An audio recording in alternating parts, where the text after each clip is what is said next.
Salut, c'est Nicolas. Bon, aujourd'hui on se retrouve pour calculer des aires de figures un peu compliquées.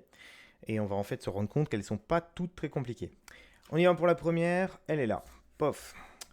Alors, évidemment, sur cette figure, on va partir du principe que tous les angles sont des angles droits et qu'en fait cette figure, elle se retrouve dans un carré en fait, hein, puisque tous les côtés ont la même longueur.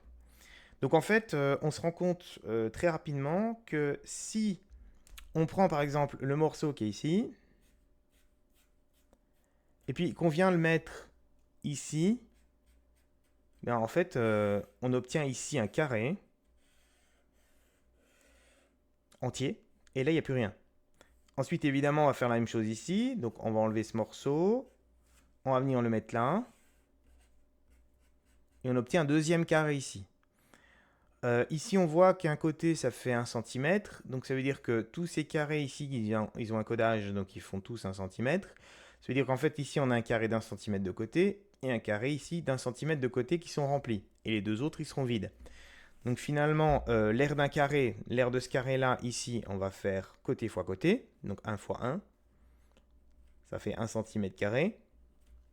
Et puis de l'autre côté également, on va faire un carré d'1 cm de côté. Donc 1 fois 1, encore 1 cm². Et si on additionne les deux, évidemment, il ne faut pas oublier, bah, ça nous fait 2 cm². Et finalement, cette figure qui avait l'air très compliquée, bah, en fait, elle ne l'est pas du tout, puisque les arrondis peuvent être un peu annulés. On va passer à la figure numéro 2, qui est ici.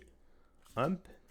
Celle-ci, ça va être à peine plus compliqué, puisqu'on va devoir utiliser des formules qu'on n'a pas utilisées tout à l'heure. Donc, cette figure, elle est décomposée en deux figures. Vous avez ici un demi-disque et en bas un rectangle. Alors, encore une fois, hein, les angles droits, on va considérer qu'ils sont là, sinon on ne peut rien faire. On va commencer par le plus simple, on va commencer par le rectangle. Donc ici, on a un rectangle de longueur 12 cm et de largeur 8 cm. Pour calculer l'aire d'un rectangle, il faut faire longueur fois largeur. Donc ici, on va faire 12 fois 8. Bon, j'ai toujours ma calculatrice sous la main. Je vais tout de suite le faire. 12 fois 8, ça fait 96. Donc là, le rectangle tout seul, il fait 96 cm², puisqu'ici, on a des centimètres, ici des centimètres. Maintenant, on va s'occuper du demi-disque, qui est juste en haut. Alors, la formule pour l'aire d'un disque, ça va être, je te la réécris ici, si tu l'as pas en tête, c'est pi fois rayon. On dit parfois pi fois rayon au carré. Donc, ici, notre rayon, il est ici, ok. Sauf que là, on n'a pas la longueur, on la voit pas tout de suite parce qu'elle est sous ma main, elle est ici. 8 cm ici, on va avoir les mêmes 8 cm ici, sauf que ici on veut le rayon, et le rayon ça va être donc la moitié du diamètre qui est ici, qui fait 8. Donc en fait on a un rayon de 4 cm. Donc on va tout de suite appliquer la formule, mais attention, je l'ai bien dit, on a un demi-disque. Ça veut dire que ce résultat qu'on va obtenir avec la formule, il faudra bien le diviser en deux. Sinon ça veut dire que des demi-disques en fait, là j'en ai deux, moi il m'en faut qu'un. Donc ça va faire pi fois 4 fois 4. Et puis, soit je fais le résultat et je divise par 2, ou si tu as envie de faire comme moi, tu divises par 2 directement. Je fais le calcul sur ma calculatrice tout de suite. Donc, pi. Alors, j'utilise la touche pi de ma calculatrice. Alors, selon tes calculatrices, le pi, généralement, c'est un petit symbole qui est à côté. Et il faut appuyer sur une autre touche pour l'obtenir, hein. Ça dépend de la calculatrice que tu as. Je te laisse chercher, sinon tu demandes à ton prof de maths. Donc pi fois 4 fois 4, j'oublie pas de diviser le tout par 2. Tu vois ici que tu obtiens un résultat approximatif, puisqu'effectivement, dans ton calcul, il y a pi. Et quand pi est présent dans le calcul, on n'a jamais un résultat exact. Ici, je vais pas trop m'embêter, je vais faire 25 à peu près, parce que j'ai un 1 à côté. Et puis, on ne me demande pas dans l'exercice d'arrondir d'une certaine manière. Donc là, je vais prendre à peu près 25. Par contre, j'oublie pas qu'à côté de mon calcul, je mets environ. Tu sais, c'est avec une petite vague. Donc environ, on a dit 25 centimètres carrés. Ok. Bon, bah, il me reste plus qu'à additionner les deux et j'aurai l'aire de ma figure. Donc 25 centimètres carrés plus 96 centimètres carrés. Je peux faire ça avec ma calculatrice, il n'y a pas de souci. Hop. Ça fait 121. Donc l'aire de ma figure est de 121 cm². On est parti pour la figure numéro 3. Hop, là voilà. Alors cette figure, on a pris plein de libertés sur les codages, tu vas vite t'en rendre compte. Déjà, il faut comprendre que le 3 cm qui est en bas, en fait, ça correspond ici à plus ou moins la hauteur du demi-disque. Alors qu'est-ce que ça veut dire? Ça veut dire que, en fait, ici, j'ai un rayon. Puisque le rayon, je le retrouve aussi ici, je le retrouve ici.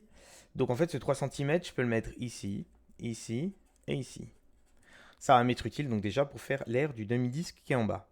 Et ça va m'aider également parce que j'ai besoin de savoir ici combien ça fait. Puisqu'ici, ça va être la base du triangle qui est en haut. La base et la hauteur qui est ici sous-entendue avec un angle droit ici. On y va. Commençons par le demi-disque qui est en bas.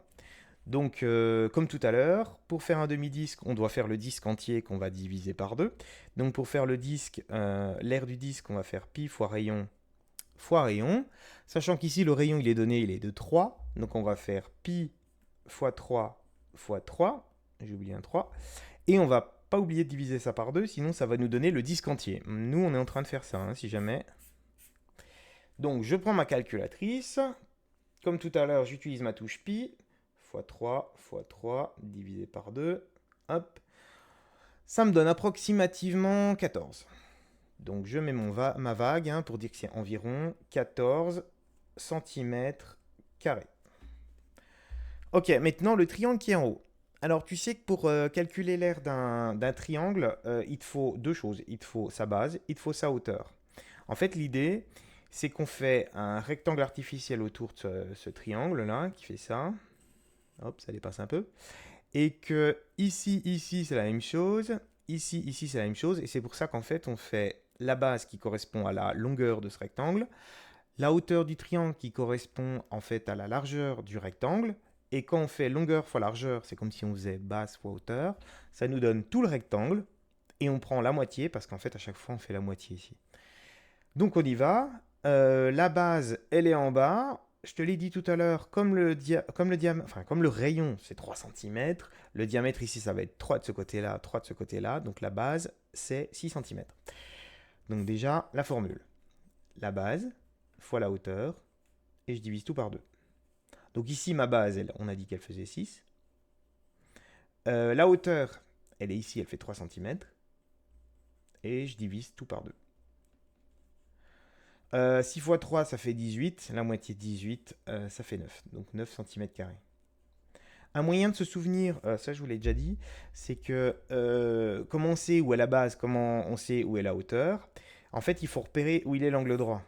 Ici, je les mets ici. Alors, évidemment, il n'était pas présent sur la figure. Hein, on ne le voyait pas. Il fallait le deviner, j'ai envie de dire. Une fois qu'on a l'angle droit, on sait qu'en fait, la base et la hauteur, c'est l'endroit où, si vous voulez, les deux angles droits, enfin, les deux segments vont se rejoindre pour faire l'angle droit. C'est ta base et ta hauteur. Donc ici, le premier segment, il est là. Et le deuxième segment, c'est le grand qui est en bas. OK? Bon, il nous reste encore à additionner mon 9 et mon 14.